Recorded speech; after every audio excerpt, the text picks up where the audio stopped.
Back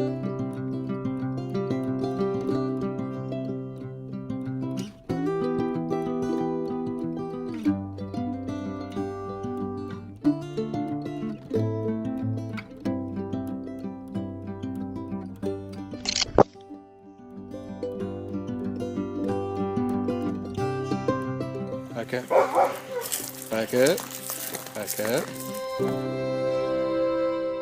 Hey guys, welcome to ESLS. Everybody secretly loves Steve.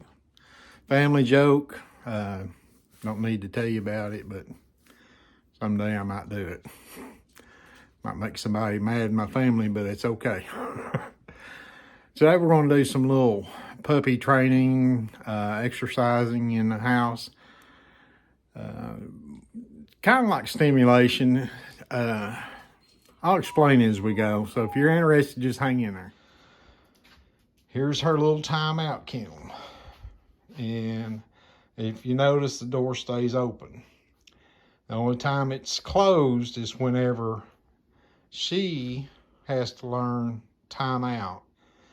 And her timeout is whenever she gets too rambunctious and she, just like any child, they have to learn to take naps. Don't you, girl?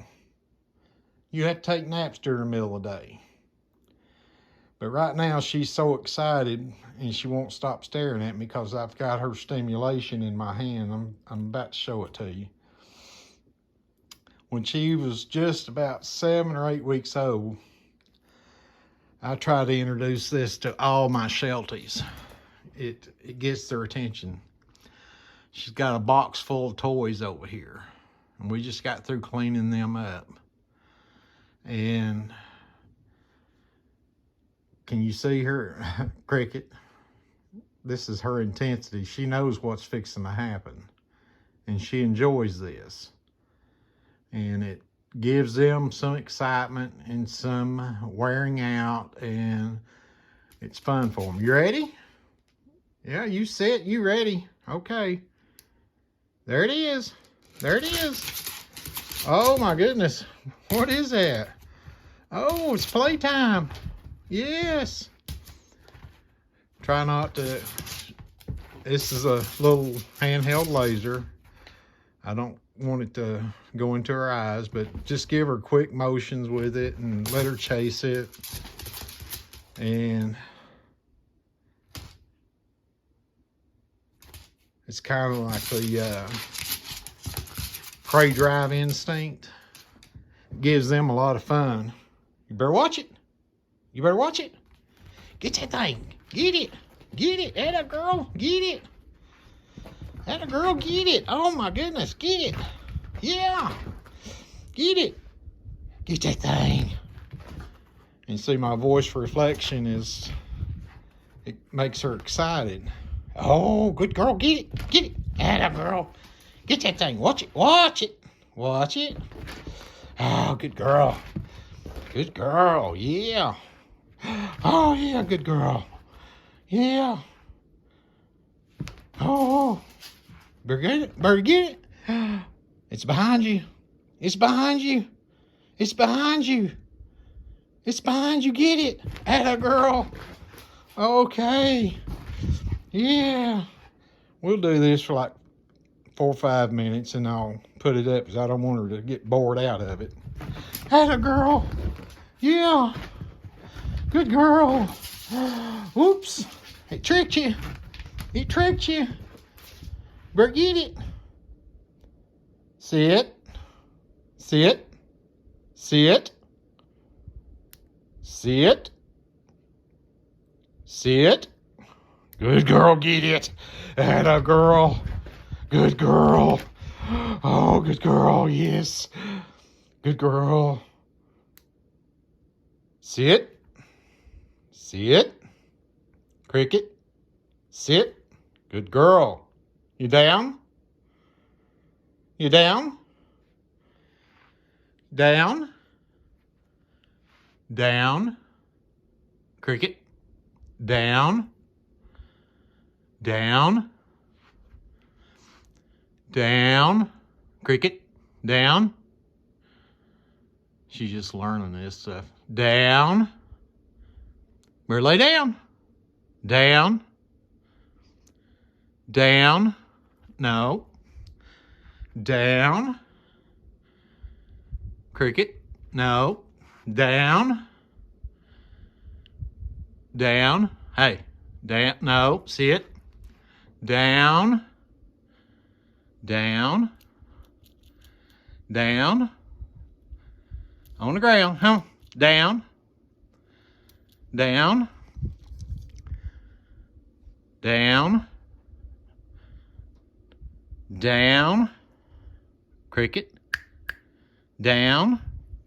Good girl, down. Good girl, down. There it is. Get it. Oh, good girl. Good girl. Good girl. Oh, get it, get it, get it, get it. Get that thing. Get it.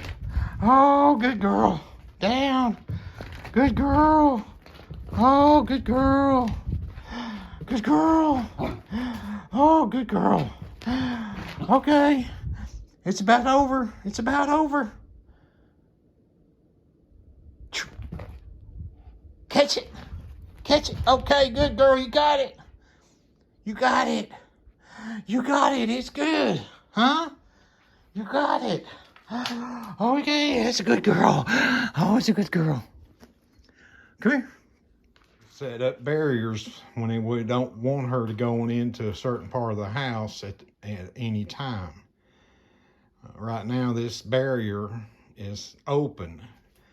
And if I don't want her to go in there, I just simply lean it across here because this has fallen accidentally in the floor before and it scared her, so she's afraid of it, so she won't go near it. But it's open now and she's learning to come in here to eat her food and drink her water. Was you eating your food? Was you eating your food? You can go back to eating. So we'll leave her alone. All I've been able to teach her so far is sit and working on stay and down and come. And that's probably the 4 biggest ones you want the dog to do. And anything that you could think of that you want the dog to learn, I've even taught one of my dogs to shut the door after it come in the house. A lot of people find it hard to believe, but it's true. Anything that you put in your mind that you want that dog to learn, if you make it interesting for that dog, they will pick it up and it will be fun for them. As long as it's fun for them, they will learn it. And you always have to reinforce that with your voice reflections and a treat. A treat doesn't have to be something they gobble down. A treat can be the toy. Play with it. She's already played with it for a minute. Now she's, let me turn the camera around. Now she's went into her kennel to get some water, and you can see the door's open. That's her space. And anytime she wants to go in there, I let her go there because that's her space. Nobody else goes in there but her. And when we do cleanup time, then that's really the only time that kennel gets messed with. But that's basically what I do in the house as far as giving them some training and some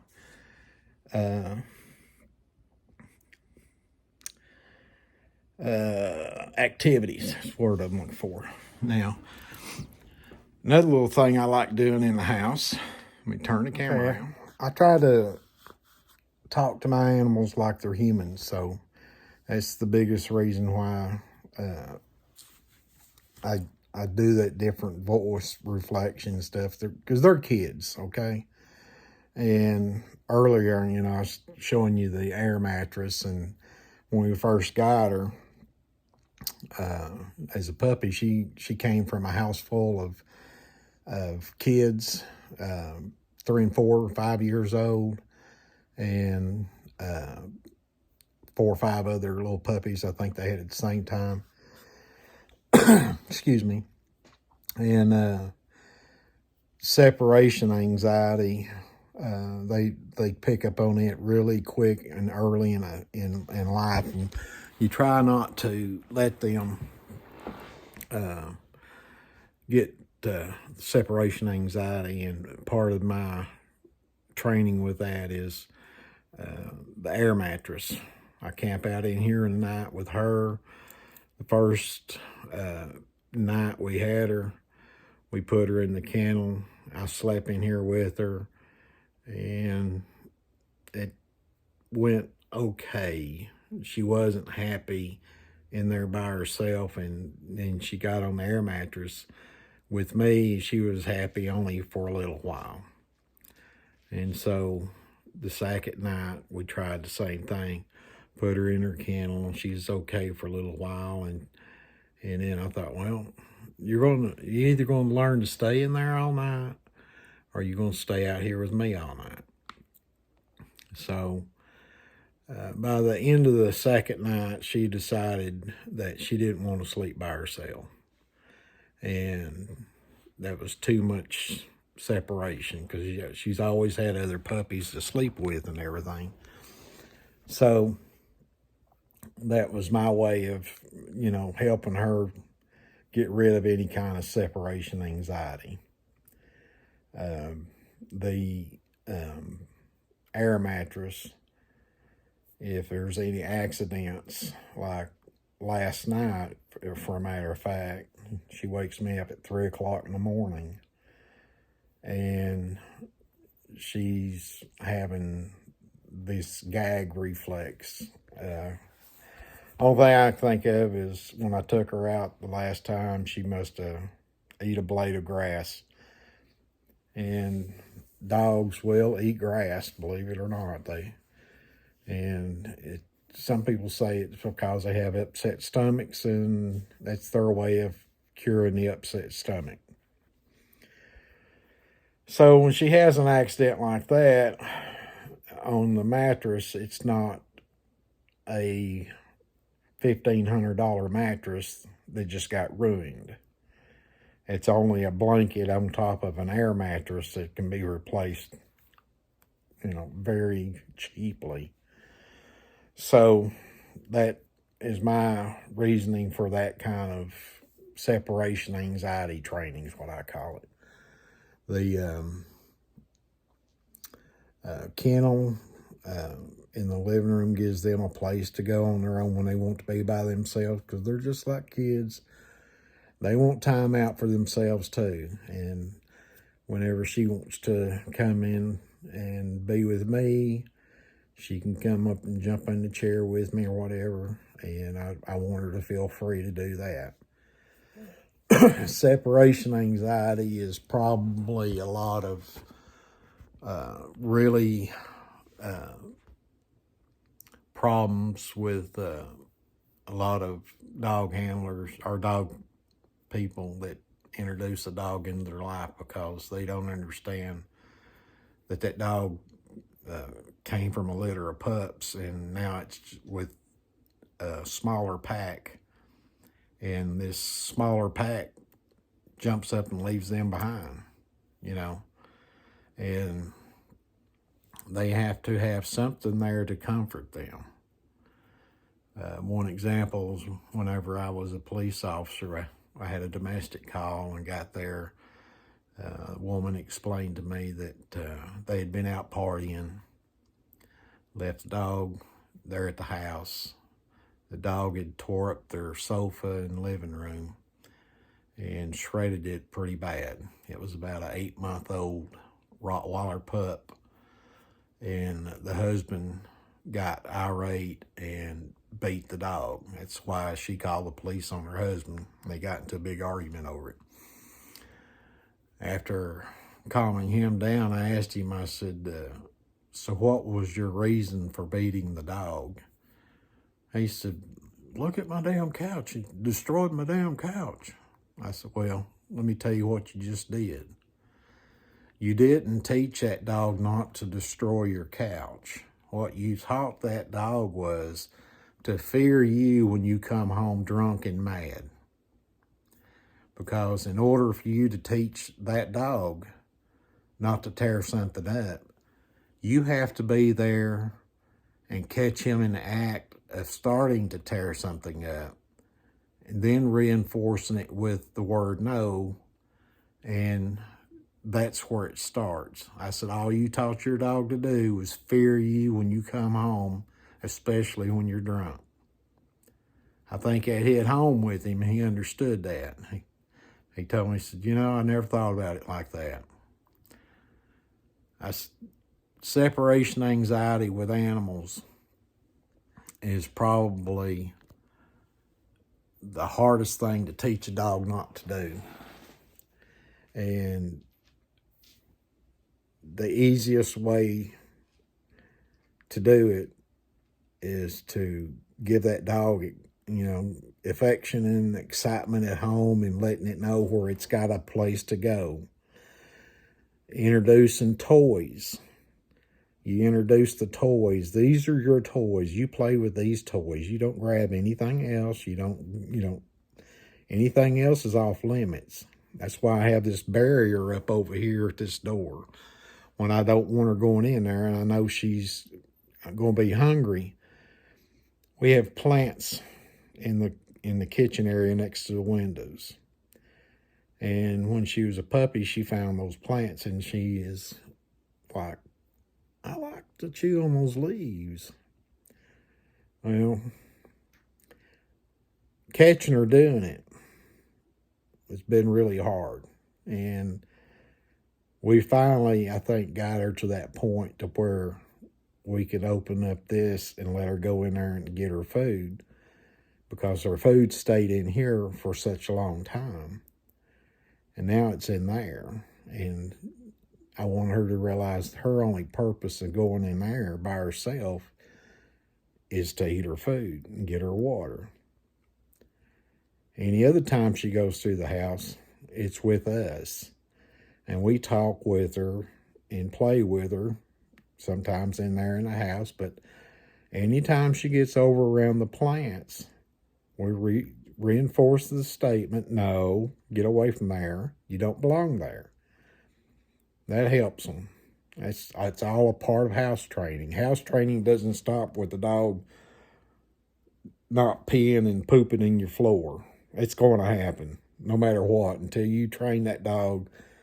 But no, that's not the place to do that. Outside's the place to do that. And with new puppies, get ready to spend at least every 45 minutes or less going outside with your dog for 5 minutes and letting them. And when you catch them outside and they're peeing and pooping, praise them up. Give them a good boy or a good girl and let them know what they done is good. That's exactly what you want them to learn. When they do it in the house, no. And let them know in a stern voice. It doesn't have to be screaming mad.